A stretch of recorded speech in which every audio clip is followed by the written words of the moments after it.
just when we think we've seen the most cringeworthy moment from President Biden, he somehow manages to lower the bar. But even more embarrassing than that, he sought out a deceased member of Congress. Might be the measures the White House took to make the excuses and apply their spin to the whole incident. A lot to dive into here with tonight's company. Cassie Smedley, former communications director for the Republican National Committee, and attorney and strategist Erin Elmore. Cassie, good to see you. Let me start with you. I want to go back to 2020 when the liberal media obsessed over this video of former President Trump having a difficult, quote unquote, time walking down a ramp that was wet. A 2021 study revealed that CNN and MSNBC spent nearly 51 total minutes analyzing the video, speculating about his mental and physical health and decline.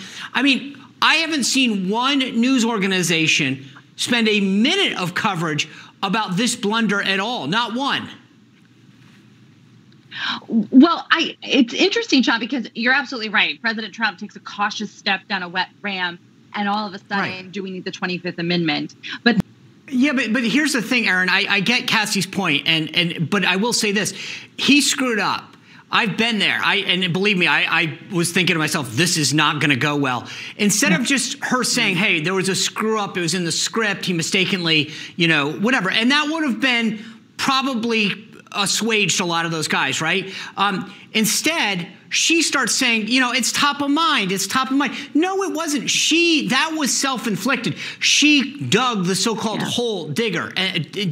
And that was the problem, is that she did that. Her explanation of Biden's state of mind only made the situation more embarrassing.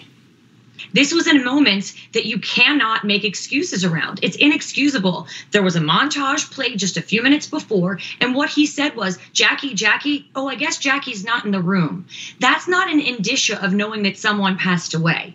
That is an indicia that you are absolutely unaware of what's going on in this horrible situation. And Karine Jean-Pierre knew that her back was against a wall, and she had absolutely no excuse, so she doubled down on the insanity, hoping for the best, that the press corps would just sort of take the medicine and shut up. And they weren't willing to do that because these problems keep compounding and compounding and getting worse and worse for Joe Biden until now he doesn't recall that someone has unfortunately passed away. So this is just another one of these litany of moments where we see that Joe Biden is completely unfit to be completely unfit to be president. And talk about the 25th Amendment now. We shouldn't have been doing that with Donald Trump. Yeah, Cassie, I want to go back to you. I mean, look, I will say this. I've never believed that we should be medically diagnosing anybody.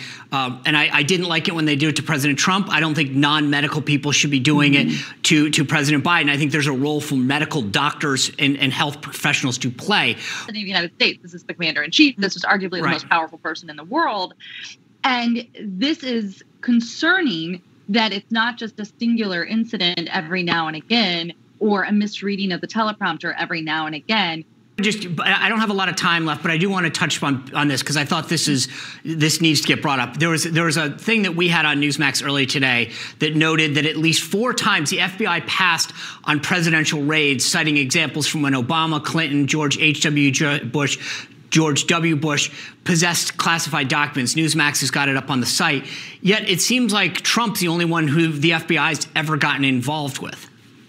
Of course, it's a complete double and triple standard at this point, what they're doing to President Trump. And what they're trying to do is a partisan attack in order to get him to not run for president next time. But I do believe that it's going to backfire. The American people now are saying, if this can happen to a former president of the United States, it's possible that it could happen to anyone. Justice is not blind any longer. And we all have to be careful. And the best way to foresee that we have a great country for our families and children is to vote in the November midterm and vote conservatively.